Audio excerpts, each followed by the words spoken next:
నమస్తే, welcome to 9 PM news. నేను రాజేంద్ర.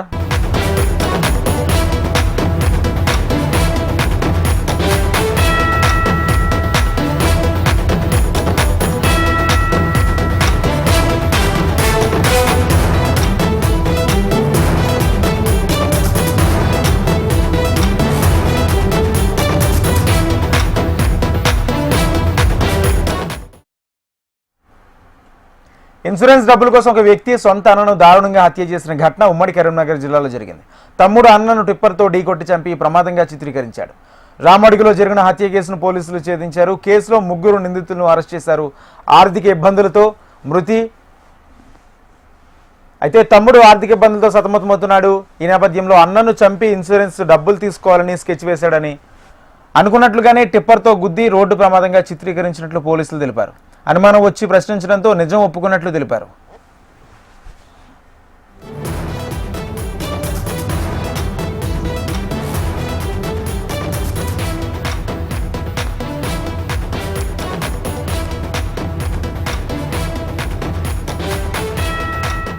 తెలంగాణ కళను సాకారం చేసిన దివంగత ప్రధాని మన్మోహన్ సింగ్ పేరును ఎర్త్ యూనివర్సిటీకి పెట్టుకోవడం శుభపరిణామన్నారు సీఎం రేవంత్ రెడ్డి. సంక్షోభంలో ఉన్న దేశాన్ని సంక్షేమం వైపు నడిపిన వ్యక్తి మన్మోహన్ అని గుర్తు చేశారు. అలాంటి నేతను స్మరించుకునేందుకే కొత్తగూడెం ఎర్త్ యూనివర్సిటీకి ఆయన పేరు పెట్టామని తెలిపారు. విద్యకు ప్రభుత్వం అధిక ప్రాధాన్యత ఇస్తుందని సీఎం రేవంత్ తెలిపారు. ఖనిజ సంపదపై లోతైన పరిశోధన జరిపేందుకు ఎర్త్ సైన్స్ యూనివర్సిటీ నిర్మించామన్నారు.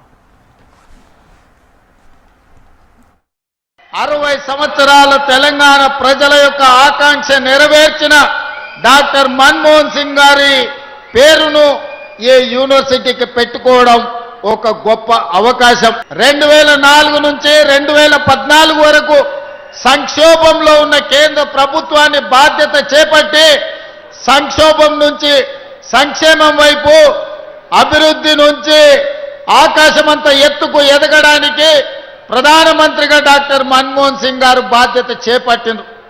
వారు ప్రధానమంత్రిగా ఉన్నప్పుడే తెలంగాణ రాష్ట్ర ఏర్పాటు ప్రక్రియను పూర్తి చేసి ఈరోజు తెలంగాణ ప్రజల చిరకాల వాంఛను వారు నెరవేర్చారు. అందుకే డాక్టర్ మన్మోహన్ సింగ్ గారి పేరు భారతదేశంలో ఎక్కడ పెట్టక ముందే ఎర్త్ సైన్సెస్ భారతదేశంలో ఉన్న ఏకైక యూనివర్సిటీ, ఆ యూనివర్సిటీకి ఈనాడు మన్మోహన్ సింగ్ గారి పేరు మనం పెట్టుకున్నాం.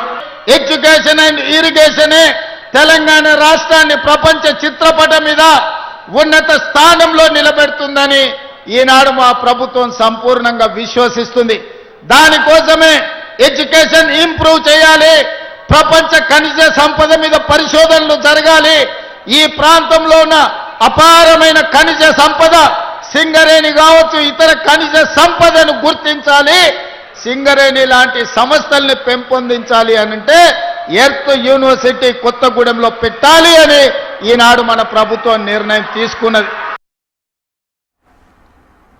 భద్రాద్రి కొత్తగూడెంలో తెలంగాణ సీఎం రేవంత్ రెడ్డి పర్యటించారు. ప్రజాపాలన ప్రజా విజయోత్సవాల్లో భాగంగా doctor Manmohan Singh earth sciences యూనివర్సిటీని ప్రారంభించారు. యూనివర్సిటీ జిల్లాకు ఇచ్చినందుకు సీఎం రేవంత్కు మంత్రి తుమ్మల కృతజ్ఞతలు తెలిపారు. యూనివర్సిటీ దేశానికే తలమానికమని తుమ్మల నాగేశ్వరరావు అన్నారు. పేరు మీద దేశానికే తలమానికమైనటువంటి doctor Manmohan Singh earth sciences university దేశానికే తలమానికం. ప్రపంచంలో కూడా ఇటువంటి యూనిక్ యూనివర్సిటీ కొన్ని సబ్జెక్టులో కొన్ని రాష్ట్రాల్లో కొన్ని దేశాల్లోనే ఉంది. కానీ గౌరవ ముఖ్యమంత్రి గారు ఈ జిల్లా ప్రజా ప్రతినిధుల యొక్క అభ్యర్థనని, ఈ జిల్లా ప్రజల యొక్క ఆకాంక్ష మా ఉమ్మడి జిల్లాకి విశ్వవిద్యాలయం లేదు అని భావించి ఈనాడు మనందరి యొక్క అభ్యర్థన మేరకి ప్రపంచంలోనే ధీటుగా ఉండేటటువంటి ఈ భారతదేశ యువతకి మార్గదర్శకంగా ఇదొక ప్రపంచవ్యాప్తంగా వర్ధిల్లేటటువంటి ఒక విశ్వవిద్యాలయాన్ని ప్రసాదించినందుకే భారత యువత తరపున, తెలంగాణ ప్రజల తరపున రాష్ట్ర ముఖ్యమంత్రి గారికి ప్రత్యేకంగా ధన్యవాదాలు తెలియజేస్తున్నా. ఎర్త్ యూనివర్సిటీకి తెలంగాణ రాష్ట్రానికి ఇచ్చిన మన్మోహన్ సింగ్ పేరు పెట్టడం శుభపరిణామన్నారు మంత్రి పొంగులేటి శ్రీనివాసరెడ్డి. భద్రాద్రి కొత్తగూడెం జిల్లాలో సీఎం రేవంత్ పర్యటించారు. ప్రజాపాలన ప్రజా విజయోత్సవాల్లో భాగంగా doctor Manmohan Singh earth science యూనివర్సిటీని ప్రారంభించారు. గత ప్రభుత్వం తెలంగాణ ఇచ్చిన వ్యక్తిని మరిచిందని, పేదవారికి సహాయం చేయాలనే ఉద్దేశంతో పనిచేస్తున్నామన్నారు మంత్రి పొంగులేటి శ్రీనివాసరెడ్డి. సాధించుకున్న ఈ తెలంగాణని ఆనాటి ప్రధానమంత్రి గారు ఈ తెలంగాణ రాష్ట్రాన్ని ఇస్తే 10 సంవత్సరాలు పరిపాలించిన ఆనాటి ప్రభుత్వానికి కనీసం ఆ ప్రధానమంత్రి గారికి జ్ఞాపకార్థకంగా ఒక్క స్కీమ్ పేరు పెట్టకపోవటము ఆనాటి ప్రభుత్వం యొక్క గొప్పతనం ఏందో మనకి చాలా స్పష్టంగా ఈనాడు కనిపిస్తుంది. ఒక మంచి పని ఏదైనా చేస్తే ఆ చేసిన మంచి పనికి కృతజ్ఞతగా ఆ కుటుంబమో ఆ ప్రాంతమో ఆ జిల్లానో ఆ రాష్ట్రమో ఉంటుంది.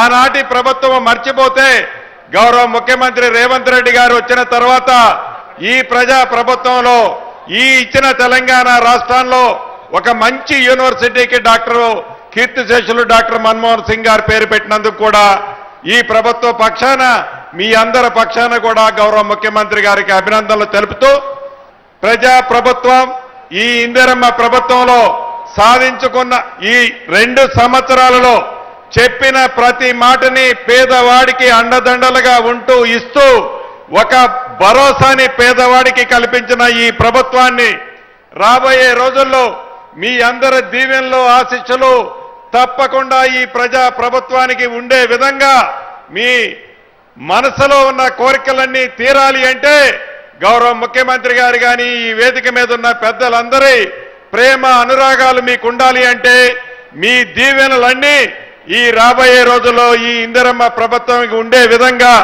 మీ తీర్పు ఉండాలి అని మనస్ఫూర్తిగా ఈ వేదిక మీద నుంచి కూడా కోరుకుంటూ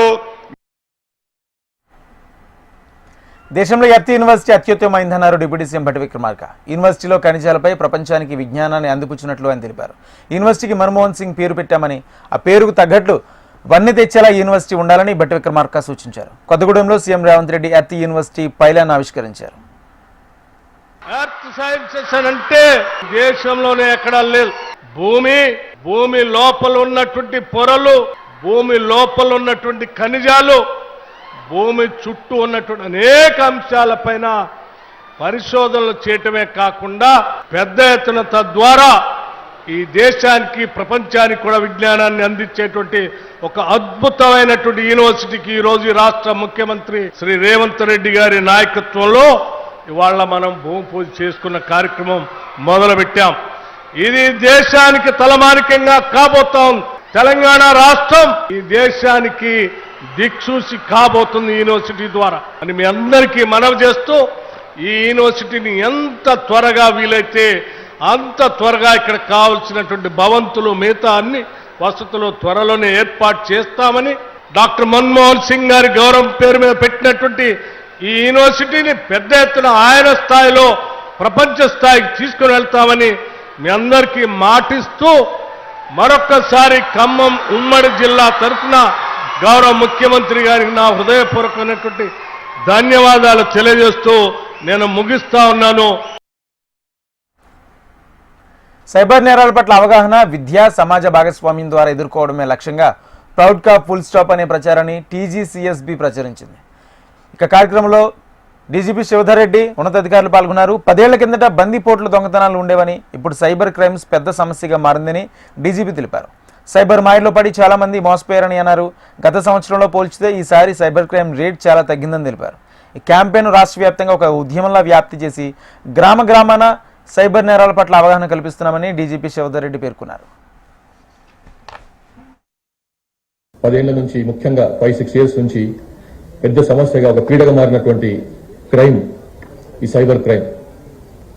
అతడు ఇంతకుముందులాగా దొంగతనం చేయాలంటే వచ్చి ఆ ఊరికి వచ్చేసి ఆ ఊర్లో ఎవరికి ఇంట్లో బాగా ఆ ఊర్లో ఎవరు ధనవంతులు ఉన్నారు, ఎవరి దగ్గర డబ్బులు ఉండొచ్చు, బంగారం ఎవరి దగ్గర ఉందని చెప్పి ముందే వచ్చేసి ఆ ఊర్లో తిరిగి అటువంటి ఇండ్లని ఐడెంటిఫై చేసుకొని తర్వాత మళ్ళీ వాళ్ళ గ్యాంగ్ మెంబర్స్ తో వచ్చి దొంగతనాలు కానీ బందిపోటు దొంగతనాలు కానీ చేసేవాళ్ళు. ఇప్పుడు ఆ అవసరం లేదు. ఎక్కడో రాజస్థాన్లోనో, జార్ఖండ్లోనో, ఢిల్లీలోనో ఇంకెక్కడో కూర్చొని ఆయన బెడ్రూమ్లో హాయిగా కూర్చొని నేరాలు చేయొచ్చు. దానికి రిస్క్ తక్కువ. కావాల్సిందల్లా ఒక సెల్ ఫోను, మన దగ్గర సెల్ ఫోను, విక్టిమ్ దగ్గర సెల్ ఫోను, విక్టిమైజ్ చేస్తున్న వాళ్ళ దగ్గర సెల్ ఫోన్, విక్టిమ్ దగ్గర సెల్ ఫోన్ చాలు, అంతే. ఇంకేం చేయనవసరం లేదు. ఇంట్లో కూర్చొని హాయిగా నేరం చేసుకోవచ్చు. లక్షల రూపాయలు హాయిగా అట్లా కొట్టేయచ్చు. AP deputy CM Pawan Kalyan చేసిన వ్యాఖ్యలపై మంత్రి కోమటిరెడ్డి వెంకటరెడ్డి స్పందించారు. తెలంగాణ ప్రజలను గాయపరిచేలా పవన్ మాట్లాడారని మండిపడ్డారు. పవన్ తెలిసి మాట్లాడాడో తెలియక మాట్లాడాడో తెలియదు కానీ వెంటనే క్షమాపణ చెప్పాలని డిమాండ్ చేశారు. లేకుంటే ఆయన సినిమాలు తెలంగాణలో ఆడవని మంత్రి హెచ్చరించారు. కానీ ఈ విధంగా మాట్లాడి దాదాపు 13 సంవత్సరాలు అయిపోయింది. తెలంగాణ 13 సంవత్సరంలో పడుతున్నది. ఈ సమయంలో మా తెలంగాణని అవమానపరచొద్దని పవన్ కళ్యాణ్ గారు బేషరతుగా క్షమాపణ చెప్పితేనే తెలంగాణ ప్రజలు క్షమిస్తారు. క్షమాపణ చెప్పకపోతే ఎవ్వరు కూడా చిరంజీవి గారికి సంబంధం లేదు. Chiranjeevi is a super man. ఆయన ఎప్పుడు కూడా వివాదాలకు దూరంగా ఉంటారు. కానీ పవన్ కళ్యాణ్ కొత్తగా రాజకీయాలకు వచ్చి డిప్యూటీ సీఎం కాగానే తెలిసి తెలియకనే మాట్లాడిండో, మరి కావాలని తెలంగాణ వాళ్ళని అవమానపరచాలనుకుండో ఏమనుకుండో కానీ దానికి క్షమాపణ చెప్తే కనీసం ఆయన సినిమా 1-2 రోజులన్నా ఆడుతుంది. చెప్పకపోతే ఎక్కడ కూడా తెలంగాణ థియేటర్లలో సినిమాలు రిలీజ్ కావు. సినిమా ఆటోగ్రఫీ మినిస్టర్ గా నేను చెప్తున్నా ఈ మాట. సిద్దిపేట జిల్లా హుస్నాబాద్ లో రేపు జరగబోయే సీఎం రేవంత్ బహిరంగ సభా స్థలాన్ని మంత్రి పొన్నం ప్రభాకర్ పరిశీలించారు. హెలిప్యాడ్ స్థలాన్ని సమావేశ సభను పరిశీలించి సీఎం సభను విజయవంతం చేయాలని నియోజకవర్గ ప్రజలకు పిలుపునిచ్చారు. ఏపీలో తుఫాన్ వచ్చి అక్కడక్కడ చెట్లు ఎండిపోతే మా దిష్టి తగిలిందని నిందిస్తే ఆ తెలంగాణ ప్రజలకు అవమానకరమని అన్నారు. వెంటనే పవన్ కళ్యాణ్ తన మాటలు ఉపసంహరించుకోవాలని క్షమాపణ చెప్పాలని కోరారు. తెలంగాణ ఆంధ్రప్రదేశ్ 2 రాష్ట్రాలు కూడా ఒక అన్నతమ్ముల భావంతో ఉండేటువంటి రాష్ట్రాలు.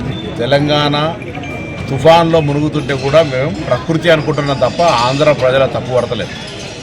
ఎక్కడో కోనసీమలో కొబ్బరి చెట్టు ఎండిపోతే ఆంధ్రలో ప్రాతినిధ్యం వహిస్తున్న ఉప ముఖ్యమంత్రి తెలంగాణ వల్ల దృష్టి జరిగిందంటే ఆయన వివేకవంతుడు అవివేకవంతుడు నాకు తెలియదు. నేను ఆ మిత్రపక్షంకు బాధ్యత వహిస్తున్న తెలంగాణ భారతీయ జనతా పార్టీ నాయకత్వం ఆయన పట్ల స్పందించాలని కోరుతా ఉన్నా. అదేవిధంగా ఆంధ్రప్రదేశ్ ముఖ్యమంత్రి గారు కూడా స్పందించాలి. స్వయంగా భారతీయ జనతా పార్టీ పొత్తున్నది కాబట్టి ఇందులో ఇటువంటి కక్షపూరిత 2 రాష్ట్రాల మధ్యలో వైషమ్యాలు కలిగేటువంటి మాటలు మాట్లాడడం అనేది దురదృష్టకరం. నేను ఇంతకుముందు చెప్పినట్టుగా ఆంధ్రాలో తుఫాన్ వస్తే తెలంగాణ మొన్న హుస్నాబాద్ కూడా మునిగింది. మేమేం ఆంధ్రప్రదేశ్లను తప్పుపడుతున్నది ప్రకృతి వైపరీత్యం కింద భావిస్తా ఉన్నాం. అక్కడెక్కడో చెట్లు ఎండిపోతే మమ్మల్ని దృష్టి కలిగిందని నిందిస్తే ఇది తెలంగాణ పౌరులకు అవమానం. వెంటనే ఉపసంహరించుకోవాలి, క్షమాపణ కోరాలి. భవిష్యత్తులో ఇటువంటి వివక్షపూరిత మాటలు మాట్లాడద్దు, విజ్ఞతగా వ్యవహరించు. ఉప ముఖ్యమంత్రి అయినా ఇక సినిమా నటుడు కాదు. కొంత బాధ్యత. తెలంగాణ ప్రజలపై పవన్ చేసిన వ్యాఖ్యలు వెనక్కి తీసుకోవాలని TPCC chief Mahesh Kumar Goud demand చేశారు. రాష్ట్రాలుగా విడిపోయిన ఆంధ్ర ప్రాంత ప్రజలపై తమకు కోపం ఏం లేదన్నారు. బాధ్యతాయుతమైన పదవిలో ఉండి అలాంటి వ్యాఖ్యలు చేయడం సబబు కాదని టీపీసీసీ చీఫ్ అన్నారు. పవన్ కళ్యాణ్ చేసిన వ్యాఖ్యలు సరైనవి కావు. పవన్ కళ్యాణ్ గారు ఇప్పుడు ఆంధ్రప్రదేశ్ రాష్ట్ర ముఖ్యమంత్రిగా ఉన్నారు. తెలంగాణ ఆంధ్రప్రదేశ్ భౌగోళికంగా విడిపోయినప్పటికీ కూడా తెలుగు ప్రజలందరం కూడా కలిసే ఉన్నాము. ఇప్పటికీ సత్సంబంధాలు కొనసాగుతూనే ఉన్నాయి, కొనసాగాలని కోరుకుంటాం కూడా. కోనసీమ పచ్చగా ఉండాలని కోరుకునే వ్యక్తులం మేము. కోనసీమ మీద కన్నుబడిందని జిస్ట్ అయిందని ఆ రకంగా మాట్లాడడం సబబు కాదు. పవన్ కళ్యాణ్ గారు తక్షణమే ఆ మాటలు వెనక్కి తీసుకోవాలి. భౌగోళికంగా విడిపోయినప్పటికీ కూడా తెలుగు ప్రజలు 2 చోట్ల ఉన్నారు. తెలంగాణ ఆంధ్రప్రదేశ్ కలిసికట్టుగా ముందుకు నడవాలి. 2 రాష్ట్రాలు అభివృద్ధి పథంలో నడవాలి. యావత్ దేశంలో మేటి రాష్ట్రాలుగా 2 రాష్ట్రాలు ముందుకు రావాలని కోరుకున్న వ్యక్తులు తెలంగాణ వాళ్ళం. ఇలా విడిపోయినప్పుడు కూడా ఆంధ్రలో ఉన్నటువంటి తెలుగు వారి పట్ల ఎవరు కూడా ప్రేమామలు తగ్గలే. పవన్ కళ్యాణ్ ఒక బాధ్యత గల పదవిలో ఉండి వారు అలా మాట్లాడడం అనేది సబబు కాదు. వారు వెనక్కి తీసుకోవాలి మాటల్ని. నేను కోరేది ఒకటే, తెలంగాణ ప్రజలు ఈరోజు కూడా ఆంధ్రప్రదేశ్ తెలంగాణ 2 కూడా కలిసికట్టు ముందుకు పోవాలని కోరుకున్న వ్యక్తులు మేము. సినిమా పైరసీ వెబ్సైట్ ఐబొమ్మ నిర్వాహకుడు ఇమ్మడి రవిపై మరో 3 కేసులు నమోదయ్యాయి. మా అసోసియేషన్ అధ్యక్షుడు మంచి విష్ణు, నిర్మాత దిల్ రాజుతో పాటు తండేల్ సినిమా పైరసీ పట్ల రవిపై ఫిర్యాదులు అందాయి. దీంతో రవిపై 3 కేసులు నమోదు చేశారు పోలీసులు. ఈ 3 కేసులు ఐబొమ్మ రవికి మరో 14 రోజుల జ్యుడిషియల్ రిమాండ్ విధించింది నాంపల్లి కోర్టు. ఇప్పటికే చంచల్గూడ జైల్లో రిమాండ్ ఖైదీగా ఐబొమ్మ రవి ఉన్నాడు. ఇదిలా ఉంటే రేపు ఐబొమ్మ రవి బెయిల్ పిటిషన్పై వాదనలు జరగనున్నాయి. ఇంకోవైపు ఇదే కేసులో ఎన్ఫోర్స్మెంట్ డైరెక్టరేట్ కూడా రంగంలోకి దిగింది. జైల్లోనే విచారించేందుకు అనుమతి కోరుతూ ఈడీ అధికారులు కోర్టును ఆశ్రయించనున్నట్లు తెలుస్తుంది. దీంతో రవి బెయిల్ మంజూరుపై సందిగ్ధత నెలకొంది. స్థానిక సంస్థల వేళ ఆసిఫాబాద్ జిల్లా కాంగ్రెస్లో వర్గపోరు బయటపడింది. రెబ్బన్ మండలంలో డీసీసీ అధ్యక్షురాలు ఆత్రం సుగుణ ఆధ్వర్యంలో సమావేశం ఏర్పాటు చేశారు. అయితే ఈ మీటింగ్లో సీనియర్లు జూనియర్ల మధ్య వివాదం రాజుకుంది. డీసీసీ అధ్యక్షురాలు ఆత్రం సుగుణ ఎదుటే పంచాయతీకి దిగారు. మొదటి నుంచి పార్టీలో ఉన్న వారికి స్థానిక సంస్థల ఎన్నికల్లో ప్రాధాన్యత ఇవ్వాలని కాంగ్రెస్ కార్యకర్తలు డిమాండ్ చేశారు. ఎన్నో ఏళ్లుగా పార్టీలో ఉన్నామని తమకే సీట్లు ఇవ్వాలని పట్టుబట్టారు. కొత్తగా పార్టీలో చేరిన వారికి మద్దతిస్తే చూస్తూ ఊరుకోమని సీనియర్లు వార్నింగ్ ఇచ్చారు. ఈ క్రమంలో కాంగ్రెస్ కార్యకర్తల మధ్య మాటల యుద్ధం జరిగింది. ముచ్చట్లు పెట్టకండి. గతంలో పని చేసిన కార్యకర్తలు మాత్రమే టికెట్ కేటాయించాలి. వచ్చిన కార్యకర్తలు ఏం చేయాలి మేడం? కొత్తగా కార్యకర్తలకు అవకాశాలు ఉన్నాయి. ఎందుకంటే గతంలో అధికారంలో ఉన్న వాళ్ళు కూడా కాబట్టి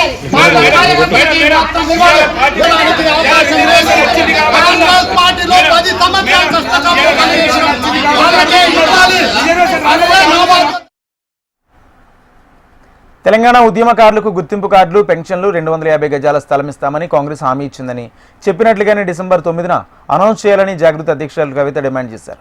ఉద్యమకారులకు గౌరవం ఇవ్వలేదన్న బాధ ప్రజల్లో ఉన్నట్లు జనం బాటలో ఆమె గమనించినట్లు చెప్పుకొచ్చారు. కేసీఆర్ ప్రభుత్వంలో జరిగిన తప్పిదాలను కాంగ్రెస్ సరిచేస్తామని చెప్పి అధికారంలోకి వచ్చిందన్నారు. డిసెంబర్ 9న ఉద్యమకారులకు న్యాయం చేయాలని, లేకపోతే జాగృతి తరపున భూపోరాటాలు ప్రారంభమవుతాయని హెచ్చరించారు. రేవంత్ రెడ్డి గారిని డిమాండ్ చేస్తూ ఉన్నాను. మీరు చెప్పినట్టుగా ఇప్పటికి 2 సంవత్సరాలు దాటిపోతుంది మీ పరిపాలన. డిసెంబర్ 9వ తారీఖు నాడు మీరు ఖచ్చితంగా ఉద్యమకారులకు 250 గజాలు ఇస్తా అన్నటువంటి దాన్ని అనౌన్స్ చేయాలి. ఉద్యమకారులకు గుర్తింపు కార్డుని ఇచ్చేటటువంటి ప్రక్రియను ప్రారంభించాలి. ఉద్యమకారులకు ఏదైతే పెన్షన్ ఇస్తామని చెప్పారో అది ఇవ్వడం ప్రారంభించాలి.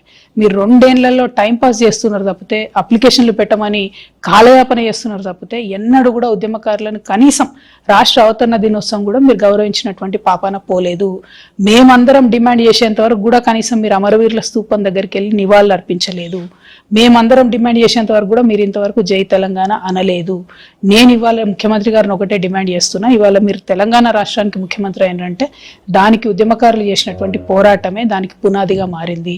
కాబట్టి ఉద్యమకారులను గౌరవించండి. వారికి మీరు చెప్పినటువంటి వాగ్దానాలను నిలబెట్టుకోండి.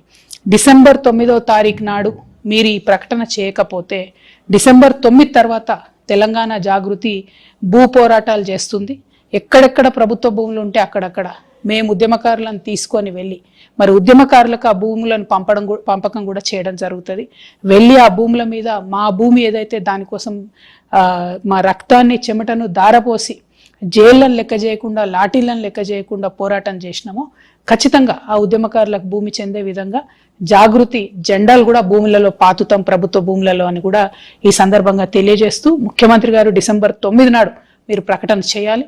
చేయకపోతే మాత్రం భూ పోరాటాలు ఈ రాష్ట్రంలో ప్రారంభమవుతాయి. ఆ భూమి కూడా ఉద్యమకారులకు పంచడం జరుగుతుందని ఈ సందర్భంగా మీకు హెచ్చరిక చేస్తా ఉన్నాం. గద్వాల జిల్లాలోని ఎస్టీ హాస్టల్లో ఫుడ్ పాయిజన్ జరిగింది. సుమారు 15 మంది విద్యార్థులు అస్వస్థకు గురయ్యారు. దీంతో విద్యార్థులను స్కూల్ యాజమాన్యం ఆసుపత్రికి తరలించింది. హాస్టల్లో కొంతమంది విద్యార్థులు ఉప్మా తినగా మరికొందరు అరటిపళ్ళు, బిస్కెట్లు ఇచ్చారని హాస్టల్ వార్డెన్ తెలిపాడు. కానీ ఉప్మాలో పురుగులు రావడంతోనే తమకు ఫుడ్ పాయిజన్ అయిందని విద్యార్థులు తెలిపారు.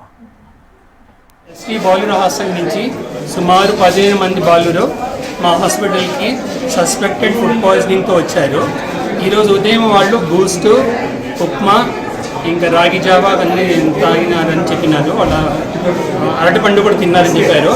దాంట్లో వాళ్ళు సస్పెక్టెడ్ ఏమైనా చీమలు అట్లా ఏమైనా వచ్చాయని కూడా చెప్తున్నారు. ప్రస్తుతానికి వాళ్ళకి చికిత్స అందించడం జరుగుతోంది. వాళ్ళందరూ కూడా వాళ్ళ కండిషన్ స్టేబుల్గానే ఉంది ప్రస్తుతానికి.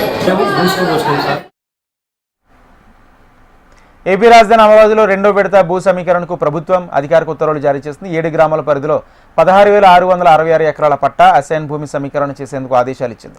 పల్నాడు జిల్లా అమరావతి మండలంలోని 4 గ్రామాల పరిధిలో భూ సమీకరణ చేయనున్నారు. వైకుంఠపురంలో 1965 ఎకరాలు, పెద్దమద్దూరులో 1018 ఎకరాలు పట్టా భూముల సమీకరణ చేయనున్నారు.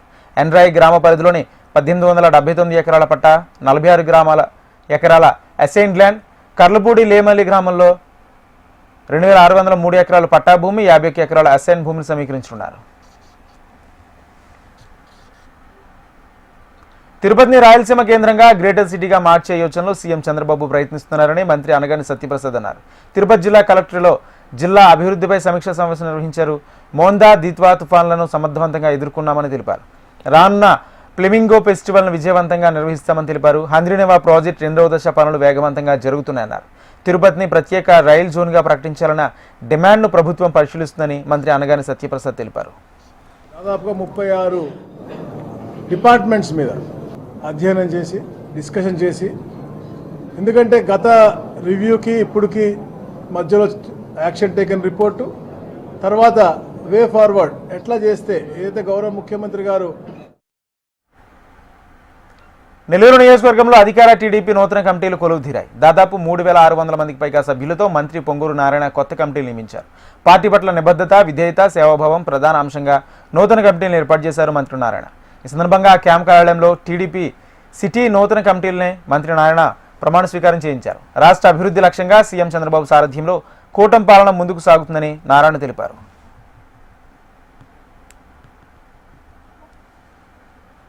కూటమి ప్రభుత్వంపై మాజీ మంత్రి విడుదల రజని విమర్శలు చేశారు. రాష్ట్రంలో రెడ్ బుక్ రాజ్యాంగం నడుస్తుందని ఆమె ఆరోపించారు. వైసీపీ నేతలపై లేనిపోని కేసులు పెట్టడమే రెడ్ బుక్ రాజ్యాంగమని మండిపడ్డారు. వెల్దుర్తి జెండా హత్యల కేసులో పిన్నెలకి సంబంధం లేదన్నారు. తమను వేధించిన వారికి అధికారంలోకి వచ్చిన తర్వాత రిటర్న్ గిఫ్ట్ ఇస్తామని హెచ్చరించారు. తమ ప్రభుత్వ హయాంలో పల్నాడులో అభివృద్ధి పనులు జరిగాయని అన్నారు.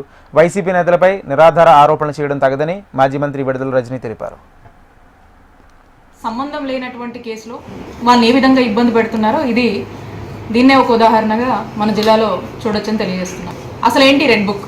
ఈ రెడ్ బుక్ రాజ్యాంగం ఏంటంటే ఇందులో దీని ఎజెండా ఒకటే. ఇందులో వైఎస్ఆర్ కాంగ్రెస్ పార్టీ నాయకుల్ని, వైఎస్ఆర్ కాంగ్రెస్ పార్టీ కార్యకర్తల్ని ఎవరన్నా ఒక గాలి పోగేసుకుని. నంద్యాల జిల్లాలో నీటిపారుదల సలహా మండలి సమావేశంలో రసాభాస్ చోటు చేసుకుంది. అధికార పార్టీ ఎమ్మెల్యేలు, మంత్రుల మధ్య సమన్వయ లోపంతో రైతులకు నీళ్లు ఇవ్వలేని పరిస్థితి స్పష్టంగా కనిపిస్తుందని ఎమ్మెల్యేలు విమర్శించారు. రబీ సీజన్కు నీళ్లు ఎప్పుడు ఇస్తారని ఎమ్మెల్యేలు భూముల అఖిలప్రియ ప్రశ్నించగా అధికారుల తీరుపై తీవ్రస్థాయిలో మండిపడ్డారు. ఆళ్లగడ్డ నియోజకవర్గంకు నీళ్లు ఇస్తారా ఇవ్వరా అంటూ ఇరిగేషన్ అధికారులను ఎమ్మెల్యే భూమా అఖిలప్రియ నిలదీశారు. తుంగభద్ర డ్యాం మరమ్మతులు ఉండడంతో ఈసారి నీళ్లు లేనట్లేనని అధికారులు తేల్చి చెప్పారు. దీంతో ఆగ్రహానికి గురైన అఖిలప్రియ సమస్యను సీఎం దృష్టికి తీసుకువెళ్తామని తెలిపారు. పిలిచి ఇరిగేషన్ అధికారులు మేము అడిగిన ప్రశ్నకి సమాధానం చెప్పలేకపోతున్నారనే ఒక బాధ తప్ప నాకు తెలుసు. మాకు నీళ్ళు ఎట్లా తెప్పించుకోవాలో మాకు తెలుసు.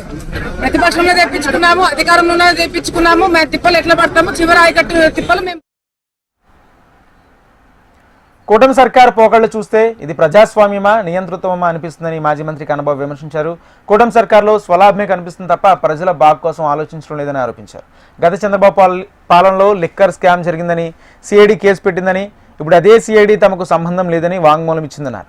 నిజంగా ఆయన నిరపరాధ అయితే ఈ కేసును ఎందుకు కోర్టు ద్వారా విచారించుకోవడం లేదని కన్నబాబు ప్రశ్నించారు. పరిపాలన గాలి కొదిలేసి కనీసం ప్రజల అవసరాలను తీర్చాలనే ఆలోచన కూడా లేకుండా వాళ్ళని వాళ్ళు తాడిపత్రిని అసాంఘిక కార్యకలాపాలకు నిలయంగా మార్చారని మాజీ ఎమ్మెల్యే కేతిరెడ్డి పెద్దరెడ్డి ఆరోపించారు. సీఎం చంద్రబాబు రెడ్ బుక్ పాలన సాగిస్తున్నారన్నారు. కూటమికి రెడ్ బుక్ ఉంటే తమకు డిజిటల్ బుక్ ఉందని కార్యకర్తలు భావిస్తున్నట్లు తెలిపారు. జేసీ ప్రభాకర్ రెడ్డి స్వార్థ రాజకీయాల కోసం గొడవలు సృష్టిస్తున్నారని, పోలీసుల ద్వారా అక్రమ కేసులు బనాయిస్తున్నారని కేతిరెడ్డి పెద్దరెడ్డి మండిపడ్డారు. నిత్యం దాడులు జరుగుతాయి. ఎవరన్నా పోలీస్ స్టేషన్కి వెళ్ళి కేసులు పెట్టాలంటే తిరిగి కౌంటర్ కేసులు పెడతారు అనే భయం కూడా కేసు పెట్టేవాడు పోయినా కూడా వాళ్ళు భయపడే పరిస్థితికి వచ్చినారు ఈరోజు.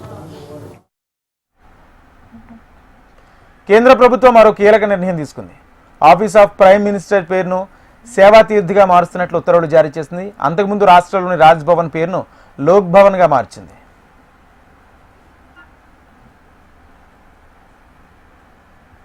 కేంద్ర ప్రభుత్వం కీలక నిర్ణయం తీసుకుంది. ప్రధానమంత్రి కార్యాలయాన్ని ఇక నుంచి సేవా తీర్థిగా పిలువనున్నారు. దశాబ్దాలుగా సౌత్ బ్లాక్లోని పిఎంఓ నుంచి ప్రధానులు విధులు నిర్వర్తిస్తుండగా ఆ కార్యాలయం కొత్త భవనంలోకి మారనుంది. ఈ నేపథ్యంలోనే పేరు మార్పుపై ప్రకటన వచ్చింది.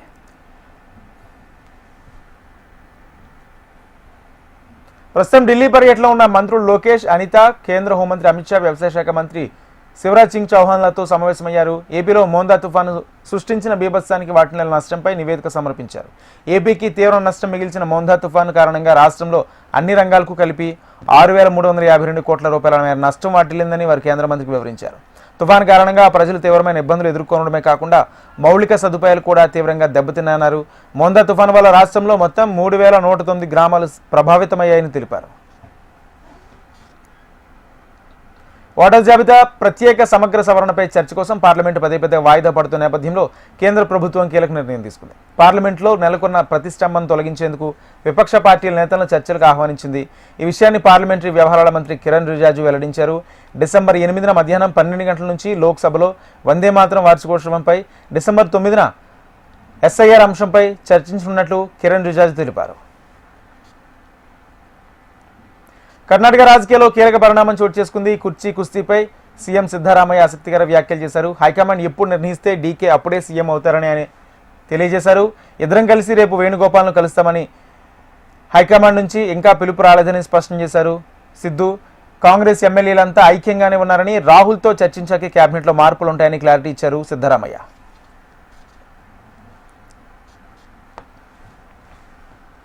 కేరళలోని ప్రసిద్ధ శబరిమల అయ్యప్ప క్షేత్రానికి ఏడాది మండలం మకర విలక్కు సీజన్లో రికార్డు స్థాయిలో ఆదాయం వచ్చింది.